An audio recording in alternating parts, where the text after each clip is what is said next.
जय श्री बालाजी की नमस्कार। मैं आपका अश्व दोस्त कपिल पुजारी आज विक्ट्री गुडेज के चैनल से आप सभी का स्वागत करता हूं।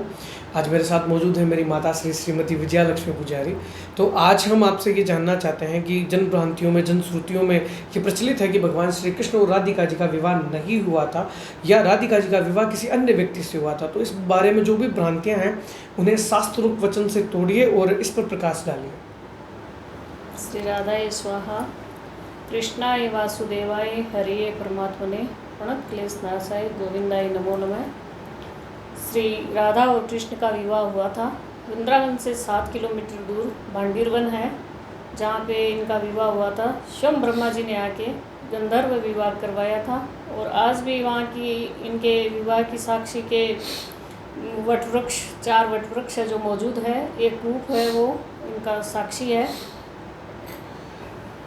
राधा जी का और कृष्ण भगवान का विवाह हुआ था, इस जो ये कथा है इसके बारे में थोड़ी विस्तार से चर्चा कीजिए ताकि जनश्रुतियों को सबको ये पता चले कि क्या कथा है और कहाँ इनका विवाह हुआ था और किस तरह से इनका विवाह हुआ था। ऐसी पद्म पुराण के अंतर्गत ऐसी बात आती है कि नंदराय जी एक दिन वन को गए थे गायों को लेके। तो कृष्ण जिद करके, छोटा बालक था कृष्ण, जिद करके नंदराय जी के साथ चला जाता है। तो वहाँ पे बहुत ज़ोर का झंझावात आता है। तो झंझावात आता है तो नंदराय जी ऐसे डर जाते हैं। तो वहाँ राधा जी स्वयं प्रकट हो जाती है और कृष्ण बालक रूप में होते तो उठा के वो गहर वन में प्रवेश कर जाती है। तो नंदराय जी ऐसे देखते रहते हैं कि ये भानुनंदनी यहाँ गहर वन में झंझावात में कैसे आ गई।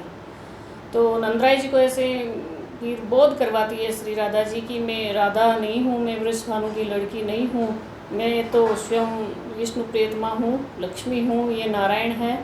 ऐसे उनको अपनी माया का दर्शन कराती है। फिर नंदराय जी सारी बात भूल जाते हैं और राधा जी गहर वन में प्रवेश कर जाती है। तो गहर वन में प्रवेश करते ही वो किशोर अवस्था को प्राप्त होते हैं और वहाँ पे स्वतः ही महाराज प्रकट हो जाता है, सब सिद्धियाँ प्रकट हो जाती है इनकी सेवा में।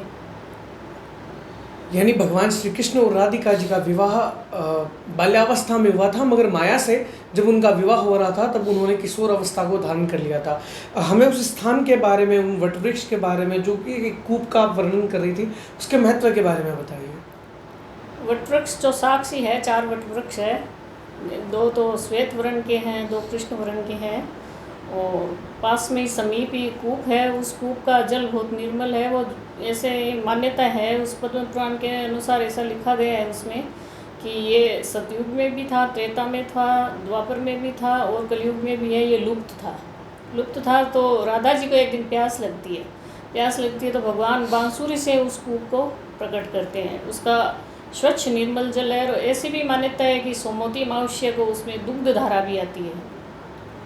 और भगवान श्री कृष्ण और राधा जी का एक श्री विग्रह है, वहाँ पे दर्शन है। भगवान के हाथ में उसमें बांसुरी नहीं है। वहाँ पे भगवान माता राधा जी की वो मांग सजा रहे हैं। ऐसा आपको 84 क्षेत्र कोष में, वृंदावन में आपको वो दर्शन कहीं नहीं मिलेगा, इसलिए वहाँ दर्शन करने जरूर जाइए। और ऐसी भी मान्यता है कि वृंदावन के दर्शन बांके बिहारी जी के 7 बार दर्शन होने के बाद में भांडीरवन में प्रवेश मिलता है। ऐसे दर्शन सुलभ नहीं है, ऐसी मान्यता है। आप सभी जरूर जाइए, दर्शन कीजिए, लाभ उठाइए।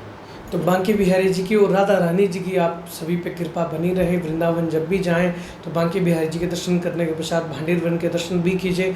वहाँ अद्भुत छवि है जहाँ भगवान माधव श्री कृष्ण राधिका जी की मांग से जाते हैं। तो श्री राधा रानी जी और कृष्ण भगवान की कृपा आप पे बनी रहे। नमस्कार। जय श्री बालाजी। जय श्री